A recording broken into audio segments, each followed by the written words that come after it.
Hey everyone, it's Dark Energy with AoE Gaming, delivering to you another out-of-the-box build. This one is super rich in Nord lore. With the Greymoor update and going back to Skyrim, I wanted to make a build that really connected to that lore and that culture. So check out these clips of what this build looks like and what it can do, and then we'll loop back around and discuss the build. See you in a bit.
All right, guys, welcome back. I hope you enjoyed those clips. I wanted to take just an extra minute here to go into a little detail on why I put this build together and what this build is actually about, as well as backstory. So I don't typically go in this route in my videos, but this one is special because I feel like this build is connecting the two separate worlds maybe we've all wanted deep down to be connected, and that is the nature of a Nord and then Frost. So I think this build is going to make a lot of people happy and bring to life an idea that we all want to come true. So when you think of a Nord, you think of big, brawny, bearded, hammer armor-wielding men. You think of cold, rugged mountains, icy terrain, and snowstorms. Yet, everything Frost in ESO is magicka-based, light armor-wearing, magicka-based skills and gear. But this build brings those two worlds into one, as I feel they should be, as these are both a true essence of what it is to be a Nord. And what less would you expect from an icy king returned to us from the gods?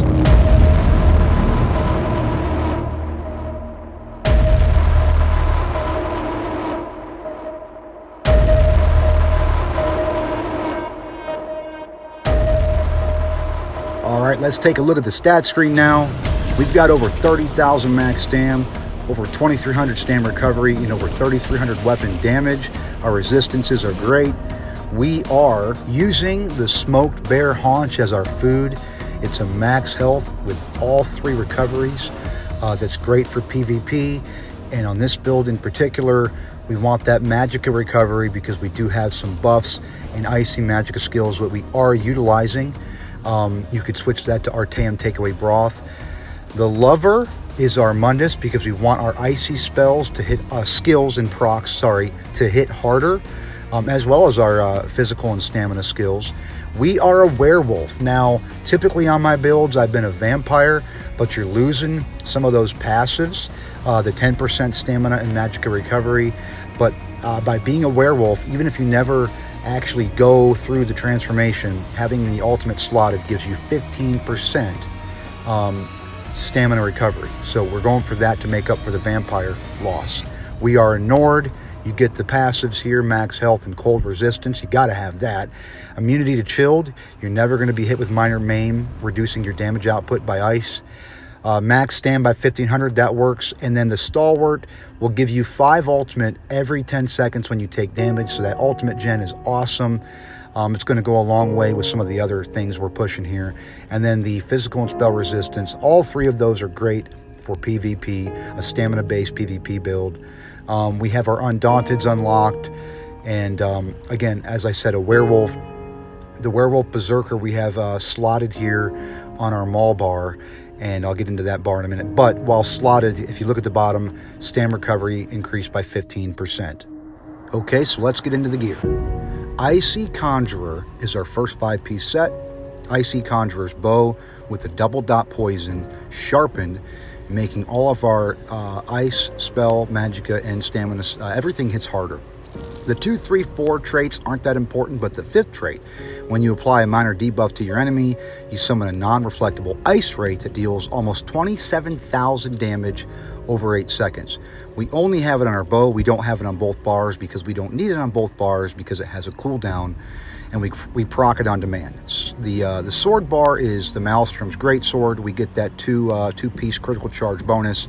It's a sword because passively I want the 5% additional damage bonus. That's going to apply to our procs. Monster set, Marzalok. This is a hard one to get. I am going to present a couple alternatives, but max stam, when you bash an enemy, you spew a cone of corruption, dealing 10,000, almost 11,000 disease damage to everybody in front of you over 4 seconds. But the damage is increased, and I'll demonstrate that later. The next 5-piece set, Titanborn. So this set is nuts. You got to have a set like this on a stamina build, especially since she's a fellow Nord. Lyris and I go way back. But the 5th piece, the 5th item is like basically a double set. You're looking at more penetration than Spriggans and more weapon damage than like Automaton. So it's like a double dipping into sets. So, but it scales off of your health. So when you drop down to 75% health, you get the buff you see there. When you drop down to 50% health or below, you get the quadruple buff there. So Marzalok Arm Cops, they're both medium. You could go one heavy, one medium. But I've got a light Icy Conjurer sash, the only light piece I have on my body. You typically can get away with not having it on your body. You can have 3 pieces of Icy Conjurer jewelry and then 1 bow. But you can do what I've done here, this setup as well. But if you're going to have a light on your body, pick gloves or belt. So anyway, Icy Conjurer's necklace. Now, these are an Icy Conjurer's ring. The necklace has not been transmuted. It's still arcane. You can transmute that. I have yet to do it into either infused, bloodthirsty, or robust for more stamina. More stamina would put you at like 31,000 plus stamina. Okay, so I'm going to go ahead and briefly showcase some of these sets and their procs and what they look like. So Icy Conjurer, when you have to apply minor debuffs. So we have one on command with our Fetcher Fly Infection. It gives them minor vulnerability on our bow bar. So when I cast it, you'll see the Wraith come out. He hits him. The 2926, 2904, just because my bar is changing, but 29, that is the Icy Conjurer damage tick. You can do it from far away, you can do it from up close. It'll travel, it'll hone in and hit the target and deliver the damage. It can be dodgeable, but it's not reflectable and it's not blockable. So sometimes the closer you are, the better, because there's less of a chance for the enemy to anticipate it. Now you can proc it other ways as well. With all the frost damage you do, you have a chance to affect the enemy with chilled, which gives them minor maim. So do some frost damage here. There he is, he came out, and you'll see he's doing the damage again. The tooltip we'll talk about, you can change it, you can buff it, and I'll show you how to do that. But let's move on to the next set. Marzalok, a pretty difficult helmet to get, and I'll offer some alternatives, but let's talk about this one first. Max Stam, we love that first trait. And the second trait, when you bash an enemy, you spew a cone of corruption. It's blue, by the way, matches perfectly, dealing almost 11,000 disease damage, but it can be increased by the amount of negative effects they have on them, and I'll show that. But here's what it looks like. So you throw a bash out, and look at that. So right now, with no negative effects on them, it was 2452. So you'll see you got a pretty good range on it. 2452, again, with 0 negative effects, and that'll be every enemy around in a cone. So this is every 7 seconds. Now, if I go ahead and put some pretty good range, isn't that? If I go ahead and load him up with some negative effects like minor vulnerability, the Fetcher Fly dot, the Stampede Maelstrom 2-piece crit charge dot, I could do off balance with the dizzying swing. The more negative effects he has on him, the higher the tooltip. So again, just a reminder, 2452 at base. Let me hit him with a couple here, and we'll see when I bash him what the number turns into. It's going to be hard to decipher through all of the other numbers, but let's find it. 3673. So 3673 right there with all of those negative effects on him. And you could get that number to go even higher, over 4K. Again, just depends on how much they have going on. And the set doesn't specify. It depends on how many negative effects that you yourself have put on them. There we go, 3955 there, if you can spot it. So, and again, all enemies in a cone. To be honest with you, you don't want to be standing around trying to bash. So I like to lunge in with Stampede and bash right away. Anyway, let's move on to the next one here. An excellent alternative that actually even fits the theme of this build is Nerenth. First trait's max health. That's going to change into spell damage come Greymoor. And it says when you deal direct damage, have a 10% chance. That's going to change to a 15% chance. So it goes from a 1 in 10 to about a 1 in 6, 1 in 7. But you summon a Lich Crystal, and this is going to get buffed. It's going to be higher than 12,000 after the update. So any direct damage, as you see here. So I'm just doing everything that's not a damage over time, and it keeps spawning. There's 70 or 9676. Again, this can be buffed and procced. If he gets minor vulnerability, if he's off balance, the number will be even higher. But anyway, again, if you use this set though, because it has a delay, and it's got a range, by the way, so you can even proc it range, 9733. But because this set has a little bit of a delay, you want to have some more CC, snaring, immobilization. Keep the enemy 10,449 there. Keep the enemy immobile, snare them, stun them as much as you can. And we have those on this build. So another alternative though, Ice Heart. Super easy to get.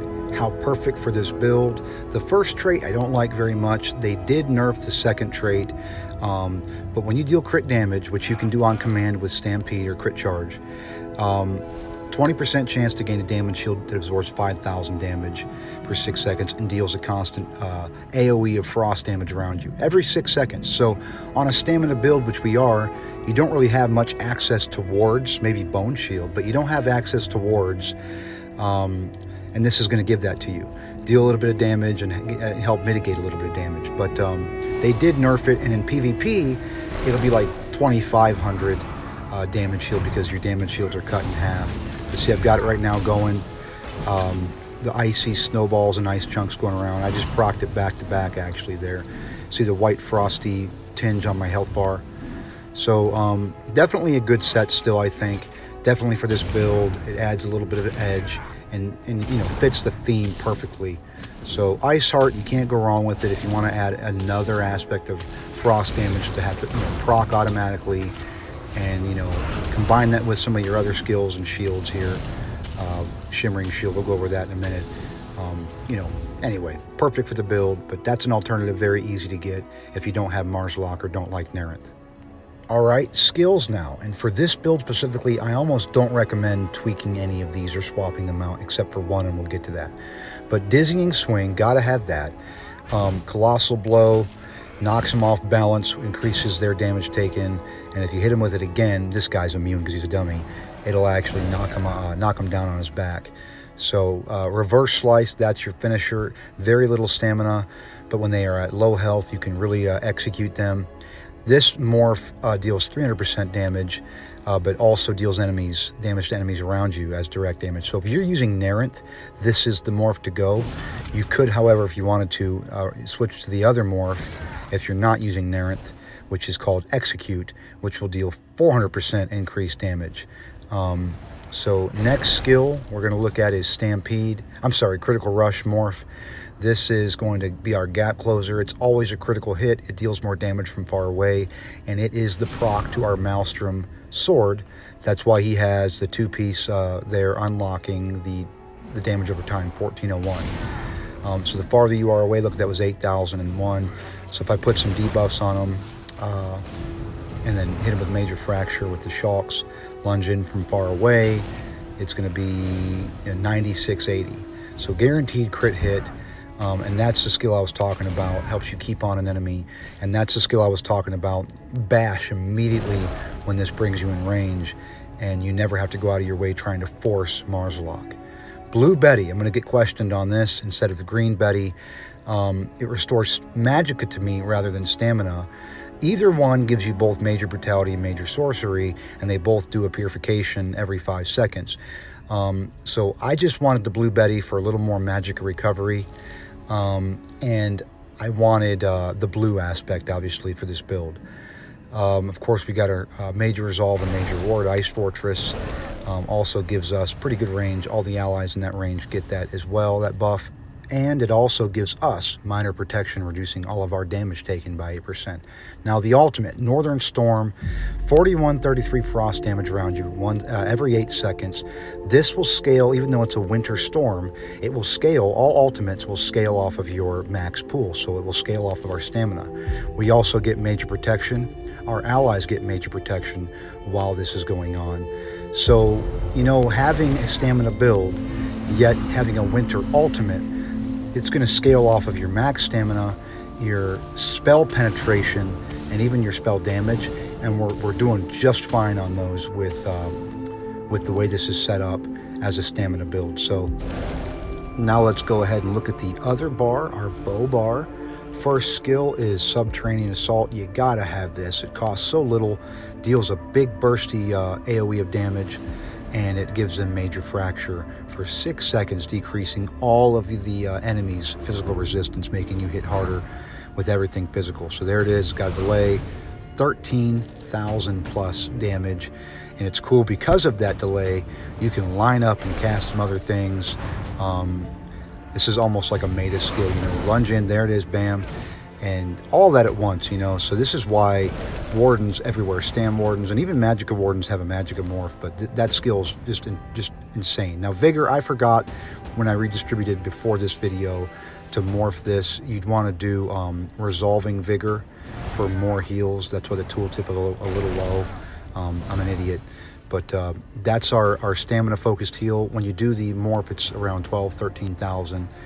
Now, the Fetcher Fly, this right here deals a damage over time.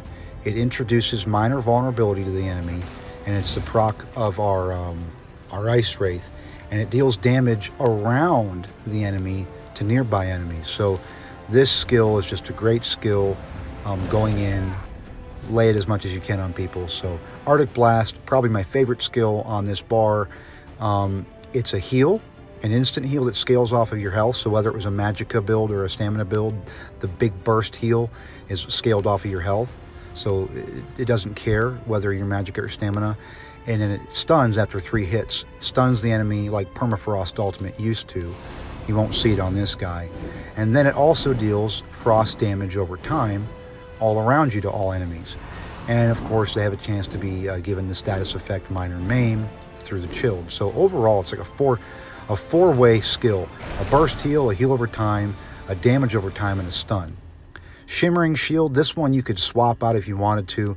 I love that it gives us major heroism, 31,000 damage protection from projectiles. We get magicka back, and we get the major heroism. So on this build, we have got a ton of ultimate generation. As a Nord, the Nord passive ultimate generation, the Shimmering Shield giving us major heroism. You'll see in the clips I've got a green potion that was a minor heroism potion. When you cast your Betty Netch, which you can spam here by the way, to get yourself a heal and get yourself rapid purification. We just have so much ultimate generation going on. Now, Werewolf Berserker, again, now, if you want to go full into this and you want to actually go through with the transformation, that's good. But I slot it for the 15% stamina recovery, as I mentioned earlier, because coming with Greymoor, vampires no longer get the 10% magicka and stamina recovery buffs. So that pretty much wraps up the skill set. But if there's any questions about the Blue Betty, you might even say, hey, why not use momentum off the two-handed? And I do like that. It does give you minor endurance. It doesn't give you the major sorcery, the spell damage buff, which your storms, your ultimate are going to scale off of, and it also costs stamina to cast, whereas Blue Betty's a free one and offers a purification. So anyway, some of the most vital passives we got here. There you go. See, when one of your animal companion skills ends, you heal for 1323. That's why you can spam the Betty and get healing in addition to what you've already got going on. There's the ultimate generation you get from casting him every 8 seconds. So just another source of ultimate generation. Stamina and magicka recovery for having them slotted on both bars. We have that, so we never lose that. And then advanced species, just a slight damage buff for what you've got slotted. All right, moving into the green balance passes. We're not really using any green balance healing abilities, so these points could be taken out. But these ones for maturation, we'll get minor toughness when we cast Vigor or the Arctic Blast. So the Winter's Embrace passives, that's going to give you an increased chance to apply Chilled to enemies, giving them minor maim. The next one is going to increase your physical and spell resistance for each ability slotted. We have 2 there, so you get 1,000. And then reduce the effectiveness of snares to you, so you're going to be a little bit harder to hold down. And then increase magic and frost damage by 10%. And that's why Nerenth is a very good monster set choice, because it deals magic damage. And it also looks cool, like white icy crystals, and it leaves like a white cracked on the ground. So anyway, Undaunted, we've got points invested here for more max resource. If you wear 3 different weights, you get 6%. If you wear 2 different weights of armor on your body, you get 4. Okay, Assault. Now you definitely want to unlock Combat Frenzy. 20 ultimate when you kill an enemy player. Even more ultimate gen than I've already gone into detail on. Nord, we've already gone over that. So, all right, so I'm wanting to show one more thing, and that's the potion options. Obviously, you can use a tri-potion. If you're using Artaeum Takeaway Broth, you're not getting the magicka recovery, so go ahead and use a tri-potion.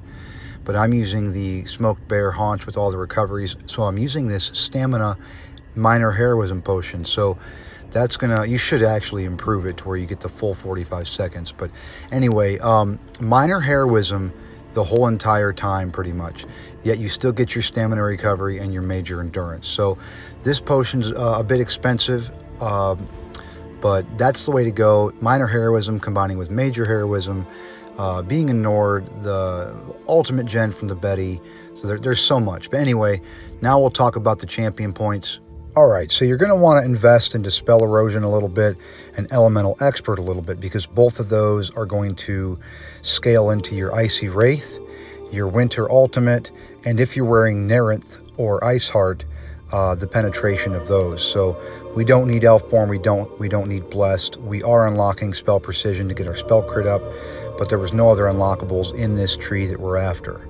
Now the Atronach, Physical Weapon Expert, we get 20% damage bonus to our light and heavy attacks, all things physical, and Master at Arms, direct damage attacks increased by 21%. We got a lot of that going on with Uppercut and Critical Rush and Execute.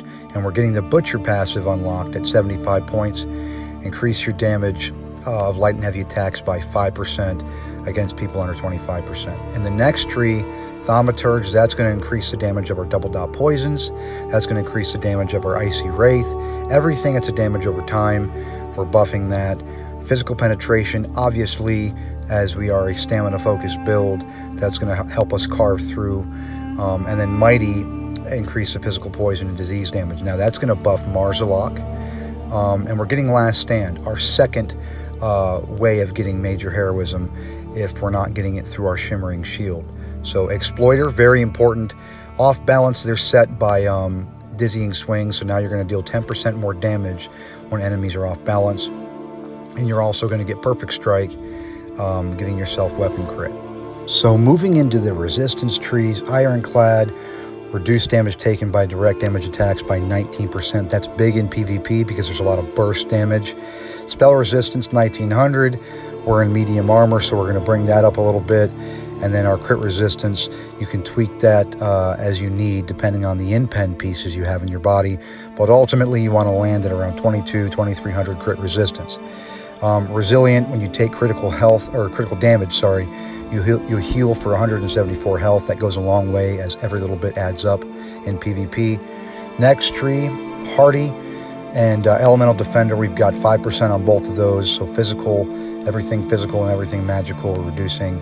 And then our damage over time reduced by 15% there. Also going after 75 points in this tree, so that when we deal critical damage, we also get a little chunk of healing there every 5 seconds. So you want to make sure you get 75 points in this tree, even if you tweak this tree slightly. The next tree, so in this one, we're pretty much just going after a little bit more healing right there, but also reducing damage by 5% from anybody dealing a light and heavy attack. Now, Bastion, you could put some in here if you're rocking Ice Heart. That'll increase the potency of your shield, but there wasn't any real big unlocks. We do unlock the 10 and the 30-point unlock, but always remember, like I always say in all my videos, on the champion points, only invest 1 decimal percentage above the next whole number. Everything else is a waste. So on the next, the green resource trees, we've got sprint cost reduction. We've got, especially since we're using Marzalok, reducing the cost of Bash. Now, if you're not using Marzalok, you don't really need to do that. But that helps us a lot since we are using Marzalok there. And of course, Break Free, that's going to be important. We're also getting this little Bash perk there, Mars gift, so you're getting a couple rewards there. Now the next tree, this is all your recoveries. We've got 13% for stamina recovery, 11% for magicka recovery, and a little extra for health recovery. You could tweak those as you see fit. We've got 128 in this tree, so we unlock everything. Another ultimate source when we activate a synergy, and some of these don't really matter, but of course, increase your health and magicka recovery by 10% while sprinting. That's good for every stamina build. And now the next tree, Tumbling. I'm a big fan of roll dodge, 21% there, and we unlock the two, money-friendly perks. But you could put some in Shadow Ward because, bashing does require you to block first, and sometimes you might have a delay, so at least you're going to lose less stamina. But for me, I just put it all in roll dodge reduction. And that pretty much wraps up the champion points. And that's also going to wrap up this build video. I hope you guys enjoyed this build, and I hope you guys enjoyed the presentation of this video. If you like this and you want to see more, I've got plenty more on my channel, lots of other builds, support roles, damage dealers. I try to stay out of the box and keep it interesting. So go ahead and give those a look, and hopefully you'll like those just as much. Dark Energy with AOE Gaming, signing out.